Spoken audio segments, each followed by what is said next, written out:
Going into Monday night's contest at Kaseya Center, the Miami Heat carried a record of 1 win across their previous 8 games.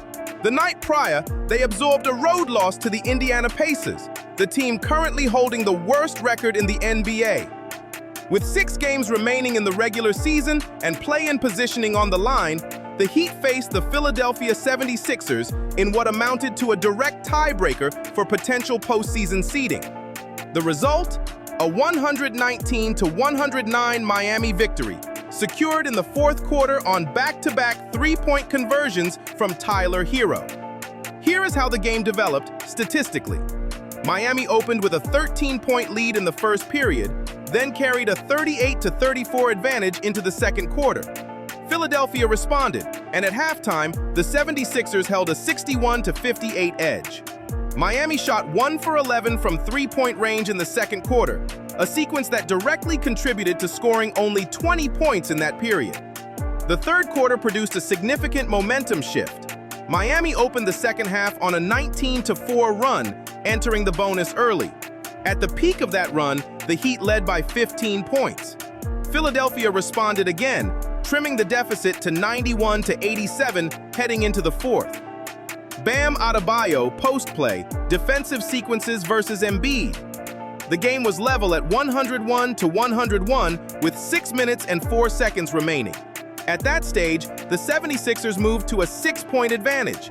It was at that point that Herro, who had converted just 1 of 8 three-point attempts across the prior 3 quarters, connected on 2 consecutive attempts, giving Miami a 111-107 lead. The Heat closed from that position, winning 119-109. On the statistical breakdown, Miami's 3 primary contributors accounted for 73 combined points. Tyler Herro finished with 30 points, shooting 12 of 24 from the field and 3 of 11 from three-point range.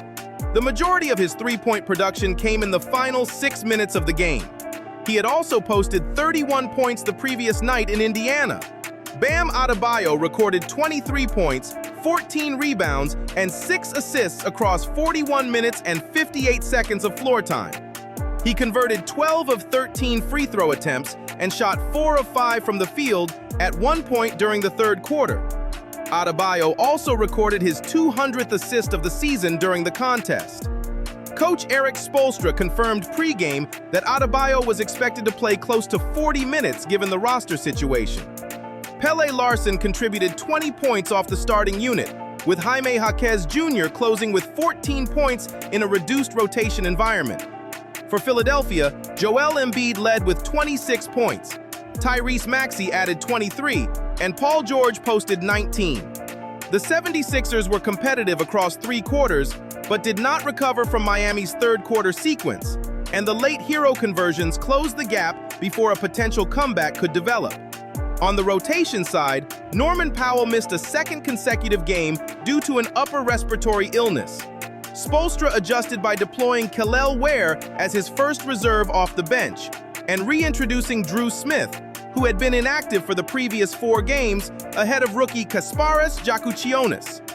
By the fourth quarter, Spoelstra condensed his rotation to effectively 6 players, the 5 starters plus Jaquez. Contextually, this result carries weight beyond a single game outcome. Miami has clinched at least a play-in berth for the 4th consecutive season. Monday's win also secured the head-to-head season series tiebreaker against Philadelphia, a relevant factor in potential play-in seeding calculations. The Heat's prior stretch, 1 win in 8 games, had placed those tiebreaker margins under pressure. A road loss to Indiana the night before compounded the stakes. By winning the back-to-back game against a 76ers roster featuring 3 established veteran contributors, Miami demonstrated the capacity to close tightly contested games in their current roster configuration. Adebayo's post-game comments reflected the weight of the remaining schedule. With 6 games left, he noted the requirement for increased leadership and vocal presence from himself and Herro specifically. The next fixture is Wednesday at Kaseya Center against the Boston Celtics. Boston currently holds a 3-game advantage in the 4-game season series and has overcome deficits of 19 and 22 points in 2 of those prior meetings. Jason Tatum, recovering from an Achilles injury sustained last season, has not yet appeared against Miami this game.